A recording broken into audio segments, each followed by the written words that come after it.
ایسے ہی میں آپ کو ایک واقعہ سناتا ہوں. میرے جلیل القدر استاد مولانا امین عاصم اصلاحی کے پاس ایک بڑے عالم آئے. بڑے عالم میں عرض کر رہا ہوں حقیقی معنی میں, یعنی وہ ایک پروفیسر ہے, لاہور میں ہے, اور بہت جلیل القدر شخصیت ہے. یعنی اس طرح کے عالم نہیں ہے جیسے عام طور پر بدقسمتی سے عالم کا لفظ بول کے تاثر آتا ہے.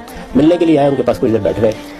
جب اٹھنے کے لیے جانے لگے تو ان سے کہنے لگے کہ مولانا ویسے تو ہم آپ سے بہت سیکھتے ہیں اور یہ سب چیزیں ہیں, اور تدبر قرآن آپ کی بڑی غیر معمولی تصنیف ہے, لیکن بعض معاملات ایسے ہیں جن میں متقدمین سے آپ کی, متقدمین کا مطلب ہے پرانے بزرگ, تو ان سے آپ کی رائے ذرا مختلف ہو جاتی ہے. تو مولانا اٹھے, ہنسے رخصت کرنے کے لیے, کہنے لگے 200-300 سال انتظار کریں, ہم بھی متقدمین ہو جائیں.